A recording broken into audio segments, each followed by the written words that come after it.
cette dame, assise à son bureau, qui tape sur sa machine à écrire. C'est moi. Vous avez sûrement déjà entendu mon nom. Agatha Christie. Vous me connaissez peut-être comme la célèbre écrivaine anglaise, la reine du crime. On me surnomme ainsi car j'ai écrit de nombreuses histoires d'enquête policière. Malheureusement, quand on écrit beaucoup de livres, des fois on est un peu en manque d'inspiration. Mais j'ai ma solution. Partir à l'aventure pour trouver de nouvelles idées. Une de mes plus grandes aventures commence à bord de l'Orient Express en 1928.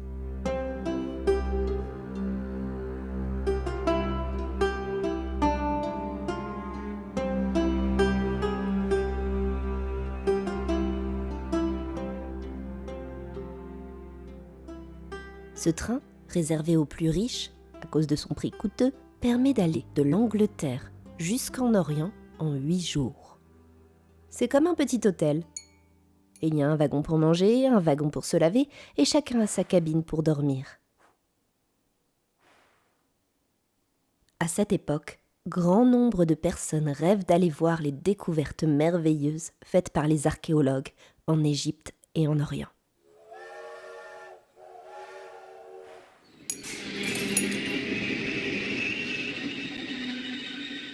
Moi, je regarde par la fenêtre du train et je vois les paysages qui changent. Ici, il fait plus chaud. Les chevaux sont remplacés par des dromadaires et les ruines du passé sont incroyables. Je me rapproche de la ville de Bagdad, qui se trouve en Orient. Arrivé à Bagdad, je décide d'aller visiter le site archéologique d'Our.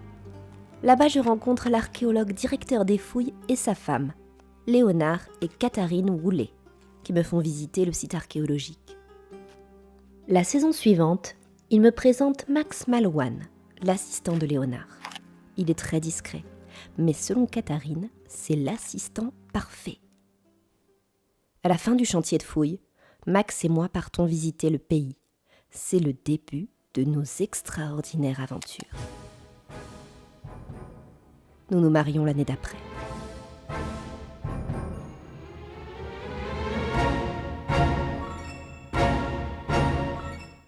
Nous nous rendons plusieurs mois par an en Orient pour chercher des sites archéologiques et les fouiller.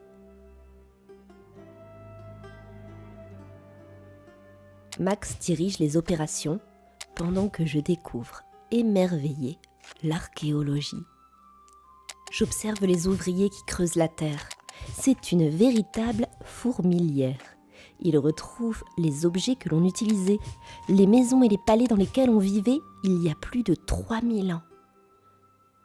Je filme et je prends des photos. Petit à petit, je participe fièrement à certaines activités du chantier, tout en continuant à écrire mes livres. Je m'occupe des objets découverts. Je les nettoie, les recolle, les dessine.